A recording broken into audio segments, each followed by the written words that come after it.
Education loan, काफ़ी दिनों तक आप लोगों ने इंतज़ार किया इस वीडियो के लिए। आज फाइनली ये वीडियो आपके सामने है।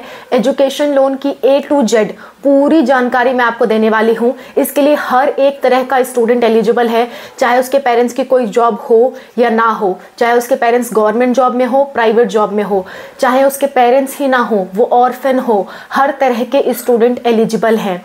और आप कोई भी कोर्स कर रहे हो इंडिया में या आउटसाइड इंडिया, आप सब लोग एलिजिबल हो। A to Z सारी जानकारी मैं देने वाली हूँ। गर्ल्स प्लस बॉयज़ सबके लिए ये वीडियो है, कॉमन वीडियो है, हर एक तरह के स्टूडेंट्स के लिए, हर एक तरह के कोर्स के लिए है। So let's start the video and discuss about education loan in detail. Let's go. Hello everyone, welcome to Spark Up classes. This is Suman Yadav.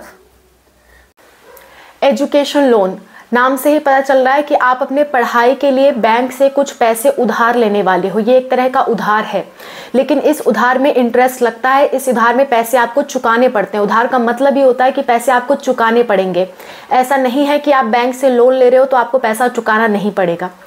पहले एजुकेशन लोन की मैं कुछ बेसिक जानकारी आपको बता देती हूँ, फिर आगे हम डिस्कस करेंगे।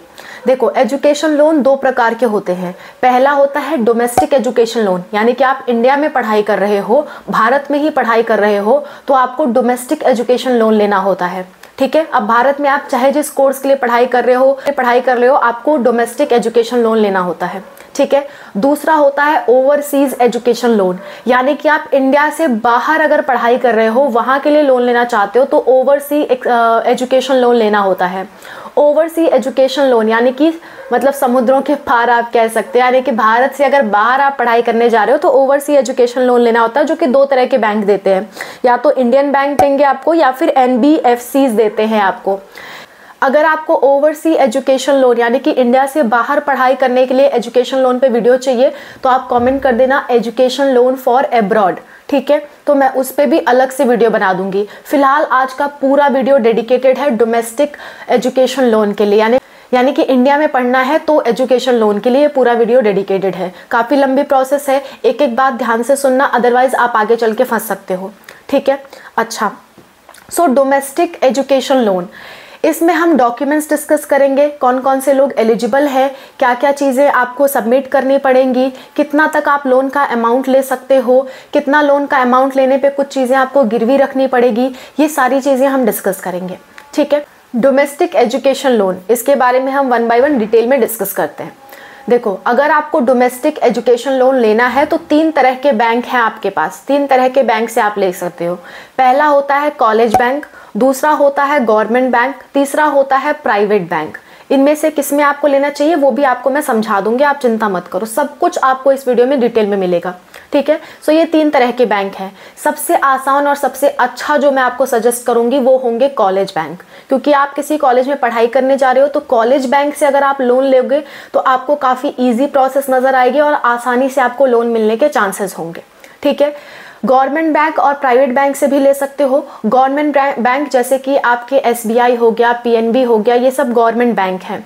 यहाँ पे आपको कुछ दस्तावेज, कुछ डॉक्यूमेंट्स आपको सबमिट करने पड़ते हैं। क्या क्या डॉक्यूमेंट्स हैं हम अभी देखेंगे। कुछ डॉक्यूमेंट्स आपको सबमिट करने पड़ते हैं, फिर वहाँ आप देखो, पहले क्या होता है कि आप बैंक पे जाओगे। इन तीनों बैंक के लिए कॉमन बात बता रही हूँ। पहले आप बैंक पे जाओगे, बैंक पे जाने के बाद आप वहाँ के मैनेजर से कांटेक्ट करोगे, या वहाँ पे जो भी एम्प्लॉयज़ हैं आप वहाँ से बात करोगे। क्या कहोगे कि हमें लोन चाहिए, एजुकेशन लोन चाहिए, तो वो उसके लिए फॉर्म आपको देंगे। नहीं देते हैं तो आप डायरेक्टली मांग भी सकते हो कि हमें एजुकेशन लोन चाहिए, उसके लिए हमें फॉर्म देना है। ठीक है, तो फॉर्म वो लोग आपको दे देंगे। ठीक है, वो फॉर्म हो सकता है तुरंत ना दे, कुछ टाइम लगाए, डिपेंड करता है, क्योंकि गवर्नमेंट बैंक में प्रोसीजर थोड़ी लेट रहती है। तो पहला प्रोसेस ये होता है कि बैंक पे आपको जा करके एजुकेशन लोन का फॉर्म लेना है। ठीक है, वो आपको फॉर्म देंगे, उस फॉर्म में जो भी डिटेल्स लिखी होंगी वो सारी डिटेल्स आपको भरनी होती है। सबसे पहला स्टेप ये होता है। सो आप कौन से बैंक पे जाओगे, ये पहला स्टेप है डिसाइड करने का। तो कैसे डिसाइड करोगे बताती हूँ। 3 तरह के बैंक हैं, कॉलेज बैंक और गवर्नमेंट बैंक और प्राइवेट बैंक। ठीक है, गवर्नमेंट बैंक में PNB, SBI ये सब अच्छे बैंक्स हैं। खास करके SBI वाले जल्दी देते नहीं है, तो आप PNB पे कांटेक्ट कर सकते हो। पंजाब नेशनल बैंक ये आपको आसानी से देता है। मैं किसी बैंक को प्रमोट नहीं कर रही, मैं आपको बस एक फैक्ट बता रही हूँ कि PNB हो गया और बैंक ऑफ बड़ौदा हो गया, ये सब आपको आसानी से लोन देते हैं as compare to SBI। SBI में प्रोसेसेस बहुत लेंदी होती हैं। सो अगर आप प्रोसेसेस से बचना चाहते हो तो आप PNB या बैंक ऑफ बड़ौदा या फिर और भी जो गवर्नमेंट बैंक है उनके पास जा सकते हो, ठीक है। लेकिन जो इंटरेस्ट का अमाउंट है, इंटरेस्ट का मतलब जैसे मान लो आपने 100 रुपये लिया, तो एक महीने में उस पर कितना ब्याज चढ़ेगा, एक साल में उस पर कितना ब्याज चढ़ेगा, तो उसे हम कहते हैं इंटरेस्ट रेट। जैसे मान लो आपने 100 रुपये लिया, तो जरूरी नहीं है कि आपने 100 रुपये उधार लिया है तो जब आप कोर्स कंप्लीट करोगे तो आपको 100 ही रुपये चुकाने होंगे, नहीं, इस पे इंटरेस्ट लगता है। हो सकता है आपने 100 रुपये उधार लिया, आपको 200 चुकाने पड़े, ठीक है। सो ऐसा इंटरेस्ट लगता है, इसे हम कहते हैं इंटरेस्ट। जितना % ज़्यादा इंटरेस्ट होगा उतना ही ज़्यादा अमाउंट आपको बाद में पे करना पड़ेगा। सो आपको पहली बात ये देखनी होती है कि कौन से बैंक में इंटरेस्ट कम लगता है, ठीक है। दूसरा आपको ये देखना होता है कि कौन सा बैंक हमें लोन दे देगा। कुछ बैंक ऐसे हैं जो लोन देंगे ही नहीं, जल्दी देते ही नहीं, आपको घुमाते टहलाते रहते हैं, जैसे कि SBI का बैंक। SBI का बैंक बहुत आपको मतलब टाइम लगाएगा आपको लोन देने में, और बहुत सारे डॉक्यूमेंट्स की प्रोसेस होती है, ठीक है। सो ये बात आपको ध्यान रहे।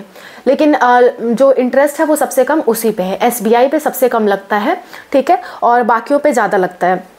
अगर मैं PNB की बात करूँ तो 9.25% का इंटरेस्ट लगता है, ठीक है, 9.25% इंटरेस्ट लगता है।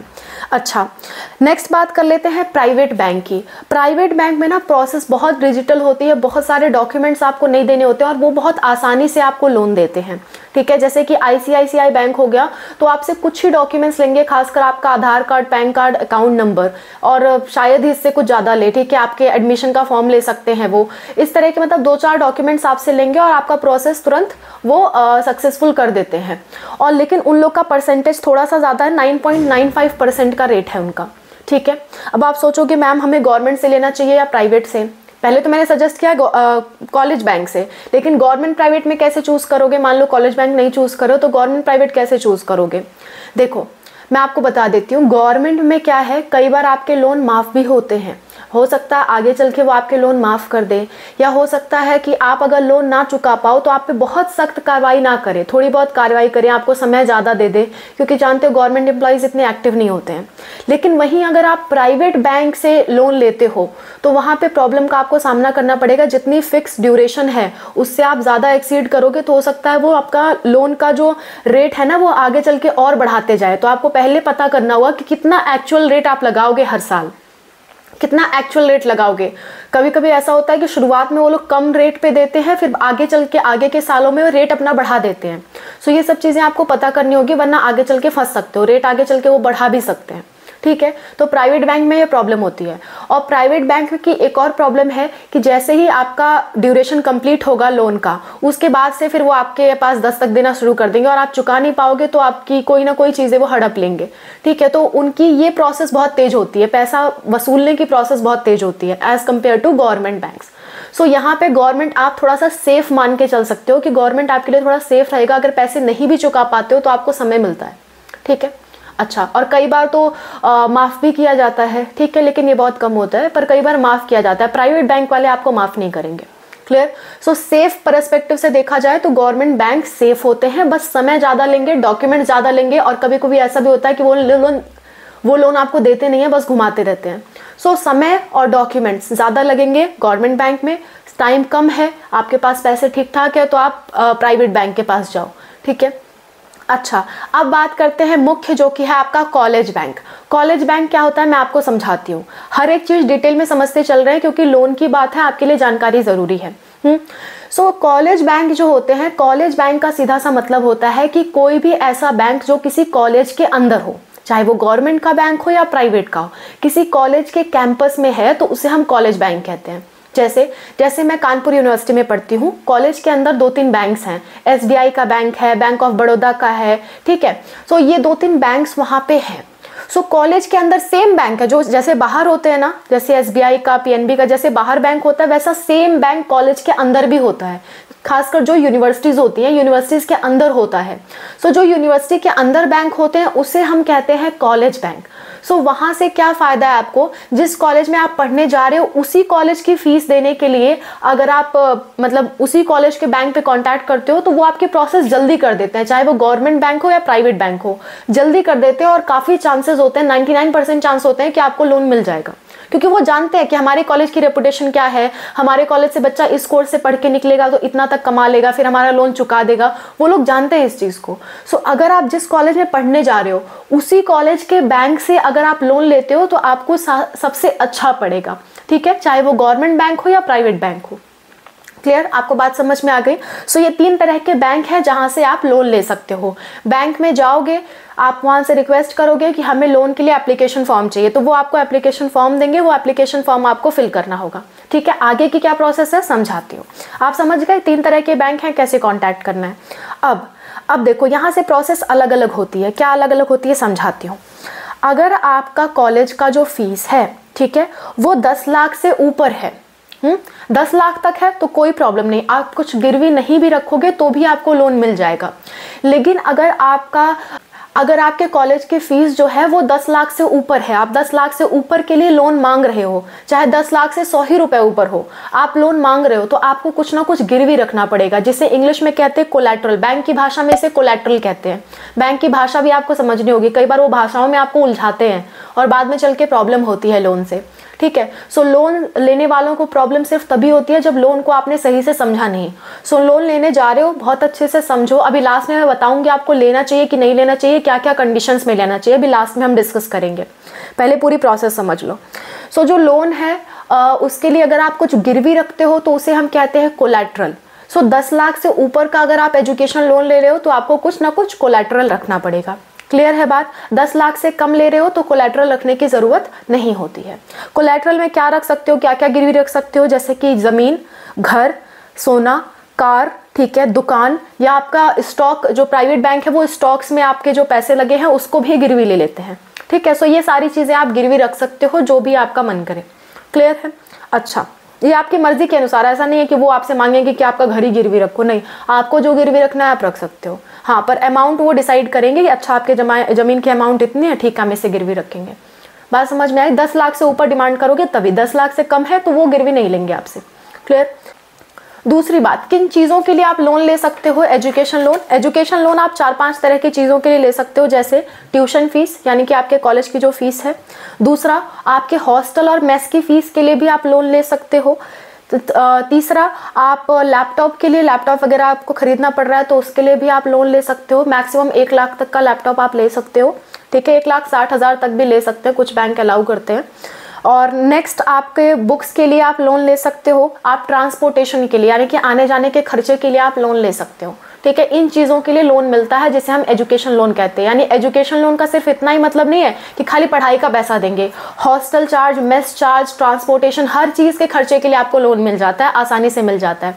कब आसानी से मिलेगा, कब नहीं मिलेगा, वो भी मैं क्लैरिफाई करती हूँ। देखो, अगर आप किसी कॉलेज में पढ़ने जा रहे हो, वो कॉलेज की रेपुटेशन अच्छी है, जैसे मान लो IIT का कॉलेज है, NIT का कॉलेज है, एम्स का कॉलेज है, या कोई प्राइवेट ही कॉलेज है और बहुत फेमस कॉलेज है जहाँ से वास्तव में प्लेसमेंट लगती है, वहाँ से आपको वहाँ से अगर आप कोर्स करने जा रहे हो तो मतलब 99% चांस है कि आपको लोन मिल जाएगा, ठीक है। चाहे आपका जो भी फैमिली बैकग्राउंड हो, आपको लोन मिल जाएगा, उन्हें देना ही पड़ेगा। अगर कोई बच्चा बहुत टैलेंटेड है, उसने कोई एग्जाम क्रैक करके किसी अच्छे कॉलेज में जा रहा है तो बैंक को लोन देना ही पड़ता है, ठीक है। ये गवर्नमेंट की पॉलिसी है, वो बच्चे को रिजेक्ट नहीं कर सकते। अगर बच्चा पढ़ने में बहुत तेज है, वो एग्जाम निकाल के बहुत अच्छे कॉलेज में जा रहा है तो लोन उन्हें देना ही पड़ेगा। लेकिन बाई चांस आप किसी ऐसे कॉलेज में जा रहे हो जिसका कोई नाम ही नहीं है और कोई गारंटी नहीं है कि उस कॉलेज से पढ़ने के बाद आप कमा पाओगे कि नहीं कमा पाओगे, वहाँ का प्लेसमेंट बिल्कुल ही जीरो है या फिर नेग्लिजिबल प्लेसमेंट लग रहा है, तो ऐसे केस में लोन बैंक वाले रिजेक्ट भी कर सकते हैं। बात समझ में आई। यानी कि लोन लेने जा रहे हो तो अच्छे कॉलेज में ही जाना। अच्छा कॉलेज चाहे गवर्नमेंट हो या प्राइवेट हो, उससे कोई मैटर नहीं है, लेकिन कॉलेज अच्छा होना चाहिए, नामी कॉलेज होना चाहिए, वहां से प्लेसमेंट लगनी चाहिए, तभी आप जा सकते हो, मतलब तभी आपको लोन मिलने के चांस होंगे, अदरवाइज वो आपको घुमाते रहेंगे, ठीक है। बात समझ में आ गई। आगे बढ़ते हैं। अब देखो, अब आगे की प्रोसेस समझाती हूँ।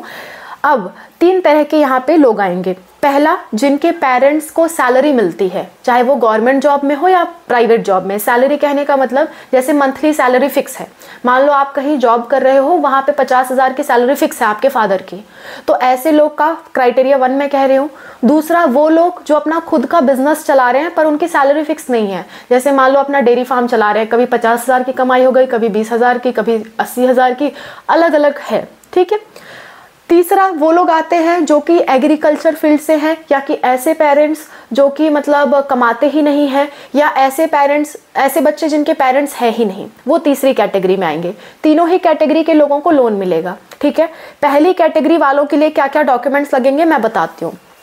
पहली कैटेगरी वाले जिनके पेरेंट्स जॉब करते हैं और सैलरी बेस्ड जॉब है जिनकी, उनके माता पिता का इनकम सर्टिफिकेट लगेगा, चाहे आप माता का लगाओ या पिता का लगाओ, दोनों ही वैलिड है। माता पिता का इनकम सर्टिफिकेट लगेगा, ठीक है। फिर आपका लोन के लिए एप्लीकेशन फॉर्म जो मैंने बताया वो लगेगा। कॉलेज में, जिस कॉलेज में आप एडमिशन लेने जा रहे हो, एडमिशन के बाद ही लोन मिलता है, ये बात ध्यान रखना। एडमिशन के बाद लोन मिलता है, मतलब एडमिशन का कॉलेज का ऑफर लेटर आ गया, फिर आपको जाके फीस जमा करनी है अब कॉलेज पे, तो ही आपको लोन मिलता है। ऐसे नहीं मिल जाएगा कि आप सोच रहे हो कि आप पढ़ने जाओगे अभी से लोन ले लें, तो नहीं नहीं नहीं, आप जब तक आपको एडमिशन नहीं मिलता तब तक आपको लोन नहीं मिलेगा, ठीक है। एडमिशन फीस आप मतलब नहीं जमा की हो तो भी चलेगा, लेकिन कॉलेज का एडमिशन लेटर आपके पास आ जाना चाहिए, कॉलेज अलॉटमेंट लेटर आपके पास आना चाहिए, ठीक है।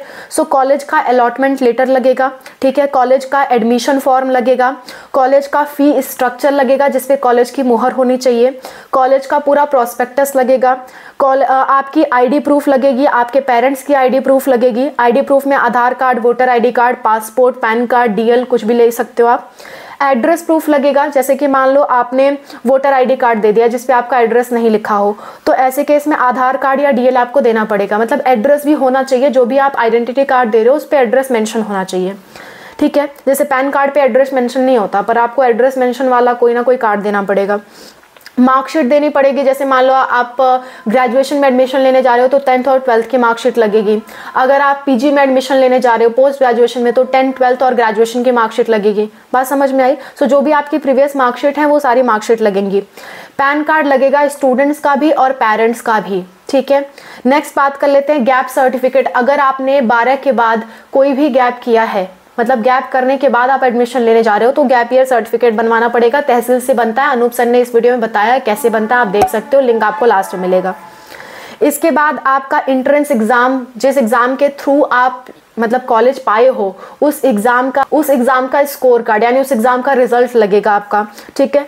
काउंसलिंग आपने कराई होगी कॉलेज में जाने के लिए, तो काउंसलिंग का फॉर्म लगेगा।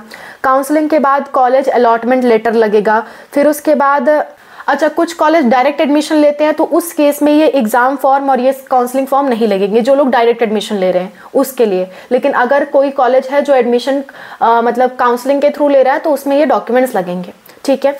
अच्छा, प्लस इसके साथ साथ क्या लगेगा, आपके पेरेंट्स की 2 साल की ITR फाइल लगेगी, यानी कि इनकम टैक्स रिटर्न के लिए आप अपने पेरेंट्स से पूछना, उन्हें पता होगा। जो भी सैलरी बेस्ड जॉब करने वाले पेरेंट्स होते हैं उन्हें पता होता है।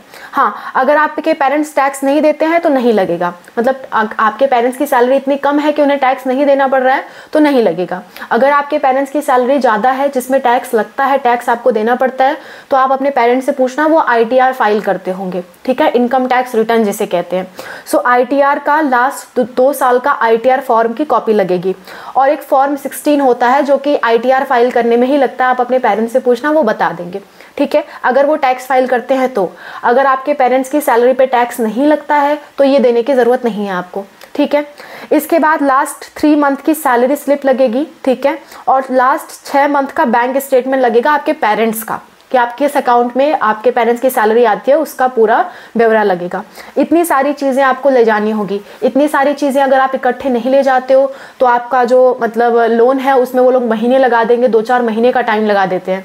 लेकिन अगर आपके सारे डॉक्यूमेंट्स, आप ये सारी चीज़ें लेकर के जाते हो, तो आपका जो लोन है वो विदिन 1 मंथ हो जाता है, ठीक है।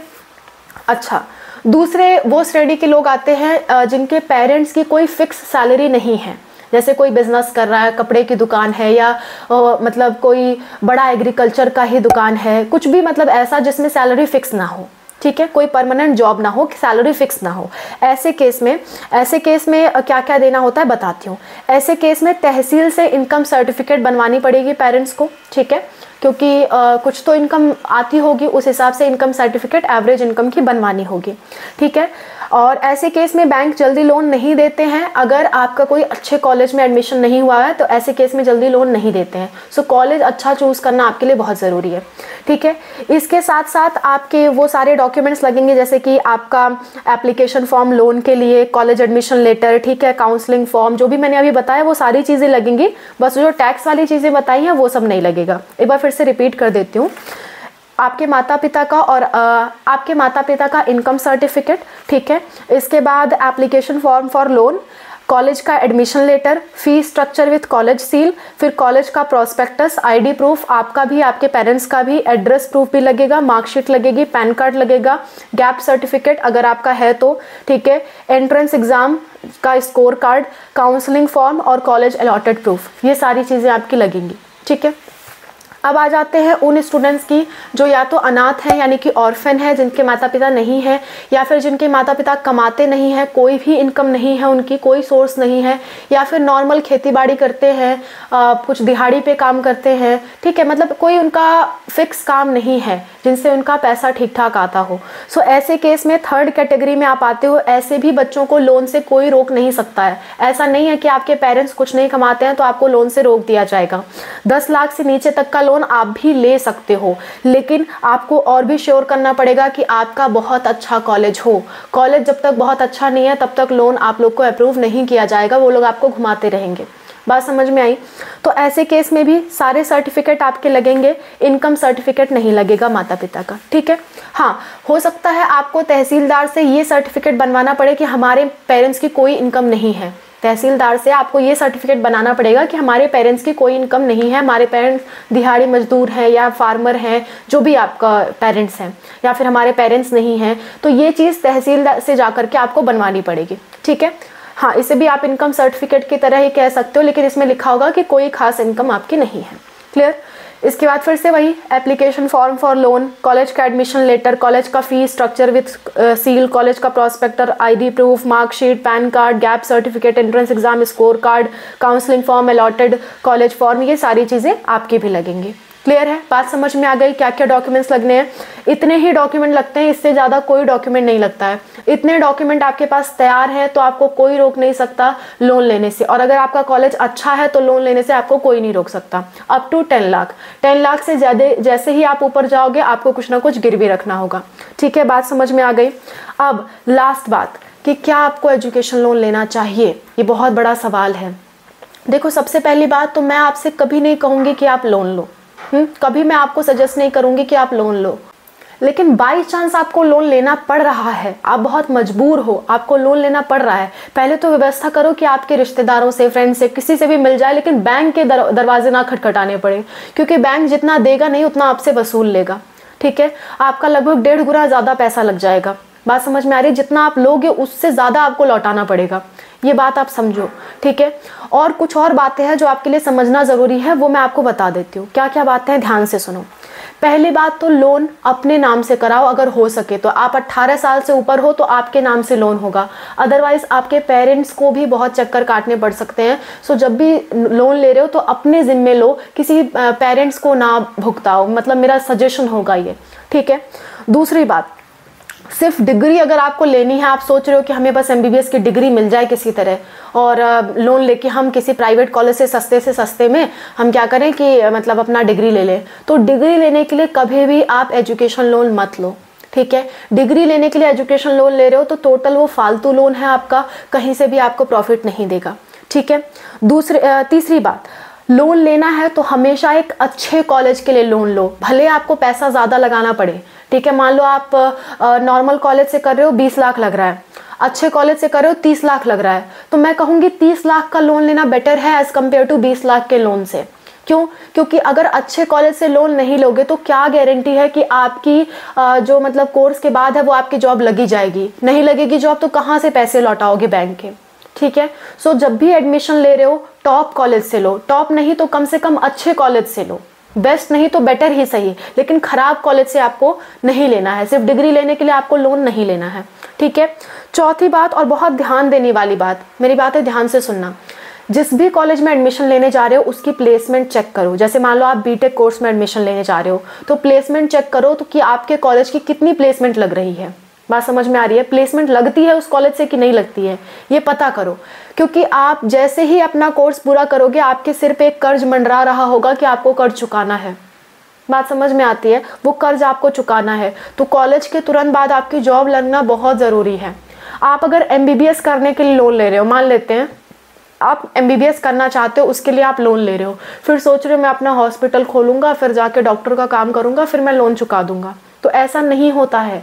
आप ध्यान से समझो, MBBS करने के तुरंत बाद आपकी लाखों की जॉब नहीं लग जाती है, आप करोड़ों नहीं कमाने लग जाते हो।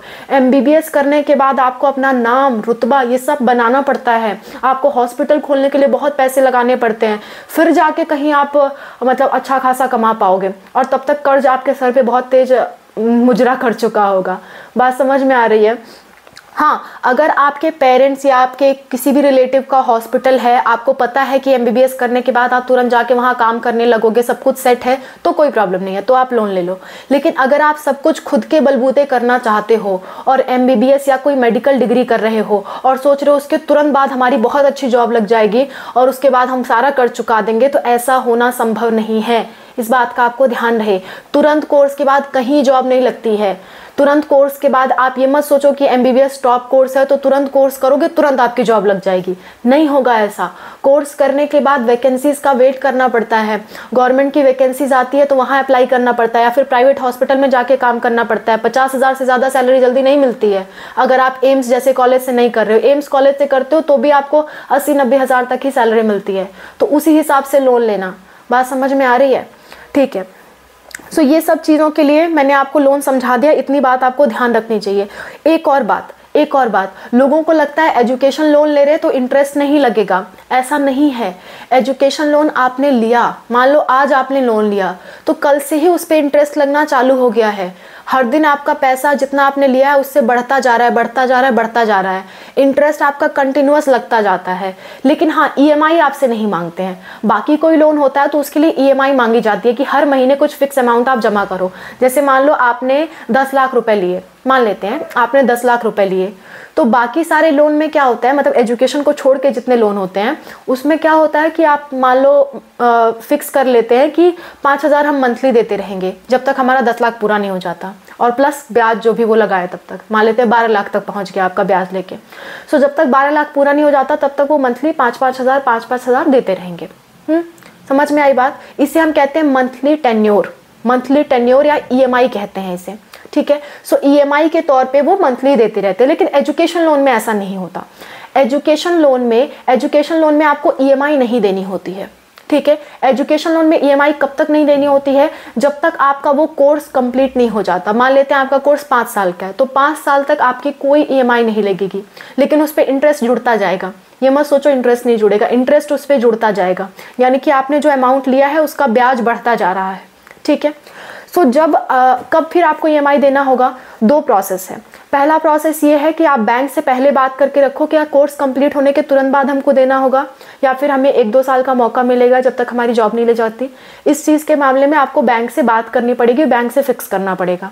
ठीक है। फिर वो बैंक आपको मैक्स टू मैक्स 1 साल या 2 साल आपको एक्स्ट्रा दे सकते हैं आपके कोर्स के बाद भी। वो डिपेंड करता है बैंक पे आपका किस तरह से समझौता हुआ है। तो इसके लिए आप ज़रूर बात कर लें, क्योंकि कोर्स के तुरंत बाद जॉब नहीं लगती है, इस बात का आपको ध्यान रहे। हाँ, अगर आपकी जॉब लग गई तो फिर आप बैंक से बात करके तुरंत पैसा भी दे सकते हो, लेकिन मैं कहूँगी एडवांस 1-8 साल ज़रूर मांग लेना। ठीक है। अच्छा, इसके बाद मतलब एक आता है रीपेमेंट टेन्योर, यानी कि जब आपकी जॉब लग जाएगी तो आप बैंक से बात करोगे कि रीपेमेंट टेन्योर कितना रखना है। मतलब पैसा आप चुकाओगे तो कितना किस्तों में चुकाओगे। ऐसा तो नहीं है जॉब आपकी लगी तुरंत आपके 10 लाख आने चालू हो गए, नहीं होगा ना, या तुरंत 2-3 लाख आने चालू हो गए। मान लो आपकी 50,000 की जॉब लगी है, आप बैंक से बात करोगे कि हमारी इतनी की जॉब लगी है, हम आपको 10,000 महीना दे सकते हैं। तो 10,000 महीने पे मतलब बैंक फिक्स कर लेगा और आपको एक बता देगा कि इतने मतलब 1 से 1.5 साल तक आपको पे करना है, तब हमारा अमाउंट पूरा हो जाएगा। बात समझ में आई? तो ऐसा कुछ प्रोसेस चलता है, रीपेमेंट टेन्योर उसे कहते हैं। सो ये सब चीज़ें आपको बैंक पे बात करनी होगी। अच्छा, एक बात, मान लो आपकी जॉब नहीं लगी पढ़ने के बाद, तो क्या होगा? मान लो आपकी जॉब नहीं लगी पढ़ने के बाद और आप पैसे नहीं चुका पा रहे हो, तो आपको डिफॉल्टर घोषित कर दिया जाएगा। यानी कि फिर आपकी जहां भी जॉब लगेगी, आपकी जो भी जमीन होगी, जो भी आप कुछ भी आपसे रिलेटेड होगा, उसको सब बैंक हड़प लेगा। ठीक है। इसके बाद भी आपको गवर्नमेंट जो खासकर मतलब बैंक होते हैं, वो आपको 6 साल तक एक्स्ट्रा टाइम भी दे देते हैं। कई बार आपको डिफॉल्टर घोषित करते हुए भी 6 साल तक आपको टाइम दे देते हैं। फिर भी अगर वो अपना पैसा वसूल नहीं पाया आपसे, तो आपको उठा के जेल में डाल देंगे। ये सीधी सी प्रोसेस है। मैं आपको सीधी बात बताऊंगी, जो भी फैक्ट है मैं आपको सब बता दूंगी। एक बार फिर से मैं आपको बताती हूँ शॉर्ट में। पूरी प्रोसेस हमारी कंप्लीट हो चुकी है, एक बार समराइज कर रही हूँ। 2 तरह के लोन हैं, ओवरसीज और डोमेस्टिक लोन। ओवरसीज की हमने बात नहीं की है इस वीडियो में, सिर्फ और सिर्फ डोमेस्टिक लोन की बात की, यानी कि इंडिया में पढ़ाई कर रहे हो तो उसके लिए कैसे लोन लेना है। 3 है, college bank, government bank, private bank. सबसे पहले प्रीफर करना है आपको कॉलेज बैंक पे। कॉलेज में गवर्नमेंट भी होते हैं, प्राइवेट भी होते हैं। आप गवर्नमेंट को प्रीफर करना है क्योंकि इंटरेस्ट कम लगता है। ठीक है। और ये अच्छे कॉलेजेस में ही होते हैं। जो बहुत खराब लेवल के कॉलेजेस हैं उनमें कई बार कॉलेज बैंक नहीं भी होते हैं, सो आपको बाहर के बैंक से पैसा लेना पड़ता है। ठीक है। सो कॉलेज बैंक पे आप जाओगे, वहां पे कहोगे कि हमें एजुकेशन लोन के लिए फॉर्म चाहिए, वो आपको फॉर्म देंगे। फॉर्म आपको फिल करना है, जितने भी मैंने डॉक्यूमेंट्स बताए वो डॉक्यूमेंट सबमिट करने हैं, और वहां पे आपको बात करनी है कि हमें इतने तक का लोन चाहिए, तो वो लोन अप्रूव कर देंगे। अगर आपका 10 लाख से अमाउंट कम है, 10 लाख से अमाउंट ज़्यादा है, तो आपको कुछ ना कुछ गिरवी रखने को मांगेंगे, तो आप गिरवी रखोगे, उसके पेपर्स तैयार करोगे, उसके बाद फिर आपका लोन होगा। ठीक है। नेक्स्ट बात यह है कि जब भी लोन ले रहे हो, ये बात जानो कि इंटरेस्ट जुड़ता रहेगा। जब से आपने लोन लिया है तभी से इंटरेस्ट जुड़ना चालू हो जाएगा, भले आपको EMI नहीं देनी पड़ रही है। जैसे ही आप कॉलेज पास आउट करोगे तो आप तुरंत भी लोन चुकाने के लिए तैयार हो सकते हो, या फिर आप 1-2 साल का टाइम भी मांग सकते हो, उसके बाद आप अपनी EMI भरना चालू कर सकते हो। ज़्यादातर बैंक्स मैक्सिमम आपको 6 साल का टाइम देते हैं। ठीक है, 6 साल का टाइम देते हैं कि आपने आज एजुकेशन लोन लिया तो 6 साल तक आप फ्री हो, कोई बात नहीं, 6 साल तक नहीं चुका पा रहे हो, लेकिन उसके बाद आपको भरना पड़ेगा। उसके बाद आप नहीं भर रहे हो तो आपको डिफॉल्टर घोषित कर दिया जाएगा। डिफॉल्टर घोषित होने के बाद बैंक आपकी कोई भी संपत्ति हड़प सकती है अपना पैसा वसूलने के लिए। ठीक है। जब तक उनका पैसा वसूल नहीं हो जाता तब तक वो आपकी संपत्ति हड़पेगी। ठीक है। अगर आपकी संपत्ति से उन्हें अपना पैसा नहीं मिल पा रहा, जैसे कि मान लो आपने 40 लाख का लोन ले लिया था और आपकी संपत्ति 40 लाख की है ही नहीं, आपकी 5-6 लाख की संपत्ति थी जिसे बैंक ने हड़प लिया, उसके बाद भी बैंक का पूरा नहीं हो रहा, तो फिर आप कोई भी जॉब करोगे, कोई भी काम करोगे तो बैंक उससे पैसा वसूल लेगी। नहीं करोगे, कुछ भी नहीं करोगे तो बैंक आपको उठा के जेल में डाल देगी, या फिर आपसे रिलेटेड जो भी लोग हैं उनको वो जेल में डाल देगी। ठीक है। सो ये पूरा प्रोसेस होता है, इस बात का आपको ध्यान रहे। अब आप खुद डिसाइड करना आपको लोन लेना चाहिए या नहीं लेना चाहिए। कंडीशंस मैंने आपके सामने रख दी हैं, आप एक बार सोच लो, समझ लो, तब एजुकेशन लोन लो। मैं कभी भी फेवर नहीं करूंगी, बस मैंने आपको प्रोसेस बताई है। ठीक है। कोशिश करो कि लोन लेने की ज़रूरत ना पड़े। कोई ऐसा कोर्स करो जहाँ पैसे कम लग रहे हो। बहुत अपॉर्चुनिटीज़ है दुनिया में। ज़रूरी नहीं कि आप MBBS ही करो, ज़रूरी नहीं कि आप BTech ही करो। बहुत बहुत बहुत अपॉर्चुनिटीज़ हैं दुनिया में। लोन लेने का डिसीज़न मेरे हिसाब से कभी सही नहीं होता है। ठीक है। सो आप एक बार सोचो, समझो, फिर उसके बाद डिसाइड करो। Thank you so much for watching. Wish you all the best for whatever you are going to do. अपने बल पे करना जो भी करना।